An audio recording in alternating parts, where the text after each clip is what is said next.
Hello दोस्तों, आज हम पढ़ेंगे मीनिंग ऑफ असेसमेंट और difference between assessment of learning and assessment for learning.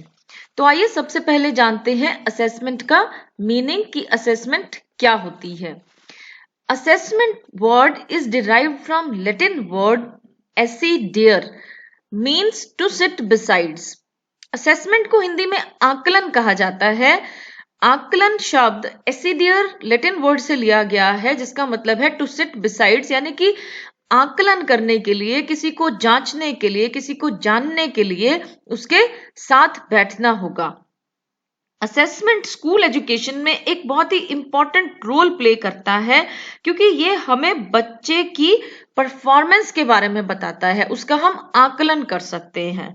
और एजुकेशनल असेसमेंट की बहुत ही वाइड रेंज इम्प्लीकेशंस हैं जो कि सारी प्रोसेस और प्रोडक्ट को इन्वॉल्व करती हैं, जो कि डिस्क्राइब करती है nature and extent of child's learning और स्टूडेंट्स लर्निंग, कि बच्चे ने कितना सीखा है और किस तरीके से सीखा है।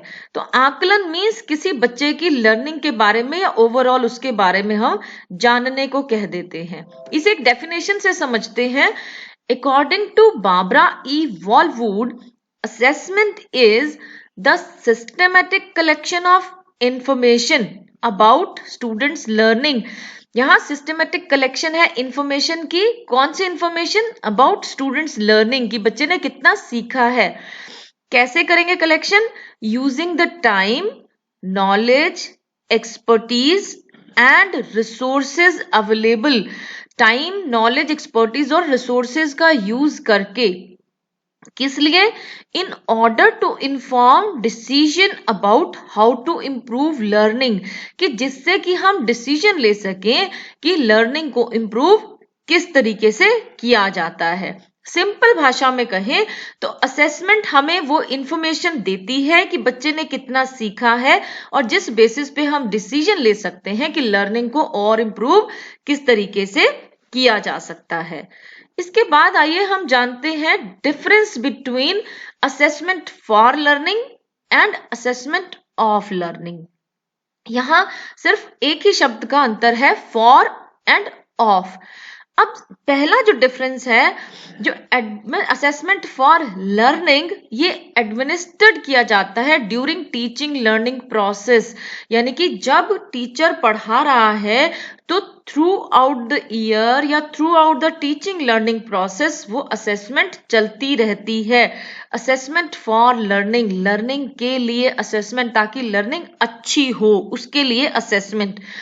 अब यहाँ असेसमेंट ऑफ लर्निंग में जब हम बात करते हैं तो ये एडमिनिस्ट्रेट की जाती है at the end of unit, course, grade, programme और any session you can say. तो ये अंत में, किसी भी session, unit, course, grade, programme के अंत में असेसमेंट ली जाती कि असेसमेंट लर्निंग कितनी हुई है उसको जांचने के लिए। दूसरा है असेसमेंट फॉर लर्निंग में revise planned instruction to improve learning. जैसे पिछली डेफिनेशन में हमने देखा कि असेसमेंट के थ्रू हम क्या कर सकते हैं, अपनी इंस्ट्रक्शंस को रीप्लान कर सकते हैं ताकि लर्निंग में इंप्रूवमेंट हो। लेकिन यहाँ असेसमेंट ऑफ लर्निंग में हम स्टूडेंट्स को इवैल्यूएट करेंगे by comparing their achievements against a standard, कि स्टूडेंट्स ने कितना अचीव किया है, यानी कि this is about final exams. और यहाँ हम बात कर रहे हैं कि जो क्लास में टीचर असेस करता है बाय डिफरेंट मेथड्स, तो वहां हम उन अपनी प्लानिंग को, टीचिंग मेथडोलॉजी को रिवाइज कर सकते हैं। तो इसीलिए नेक्स्ट पॉइंट इसी के कंटिन्यूएशन में, दिस इज अबाउट इंप्रूवमेंट। यहाँ इंप्रूवमेंट के चांसेस हैं। और assessment of learning is about accountability. यहाँ एक जिम्मेदारी की बात आ जाती है, रिस्पॉन्सिबिलिटी। यहाँ अब ओवरऑल हमने असेस कर लिया, यहाँ इंप्रूवमेंट का चांस नहीं है क्योंकि this is about final examination. Next is assessment for learning is formative and assessment of learning is summative। Next video में हम जानेंगे फॉर्मेटिव और समेटिव क्या है। ब्रीफ में फॉर्मेटिव जो थ्रू आउट द सेशन चल रहा है, समेटिव सम से बना है टोटल, यानी कि ओवरऑल सेशन या यूनिट कंप्लीट होने के बाद हम जांच रहे हैं कि कितनी लर्निंग हुई है। नेक्स्ट है एक्सप्रेस्ड इन डिफरेंट वेज। जब हम असेसमेंट करते हैं फॉर लर्निंग तो उसको हम डिफरेंट वेज में एक्सप्रेस कर सकते हैं, ओरल फीडबैक देके, प्रेज, मार्क्स, ग्रेड्स, कुछ भी हो सकता है। लेकिन जब हम असेसमेंट ऑफ लर्निंग कर रहे हैं तो इसको सिंबॉलिकली एक्सप्रेस करते हैं in the form of grades, marks, etcetera. अब असेसमेंट फॉर लर्निंग, जब हम अधिगम के लिए आकलन कर रहे हैं तो उसमें क्या होगा, स्टूडेंट्स की इन्वॉल्वमेंट जरूरी है क्योंकि इंप्रूवमेंट किस में चाहिए, स्टूडेंट्स में।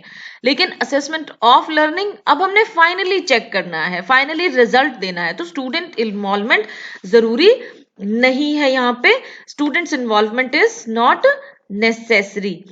अब नेक्स्ट अगर हम बात करें कि assessment for learning can be done through questioning, feedback, peer assessment and self assessment. बहुत सारे तरीके हैं। टीचर क्लास में क्वेश्चंस पूछ सकता है, फीडबैक दे सकता है, आपस में पीयर असेसमेंट हो सकती है, बच्चे अपना आकलन स्वयं कर सकते हैं, सेल्फ असेस कर सकते हैं जिससे कि उनकी लर्निंग इंप्रूव हो। लेकिन यहां जो असेसमेंट होगी, असेसमेंट ऑफ लर्निंग में, that can be done only through tests and exams. So this is all about difference between assessment for learning and assessment of learning. I hope this is clear to you. Thank you.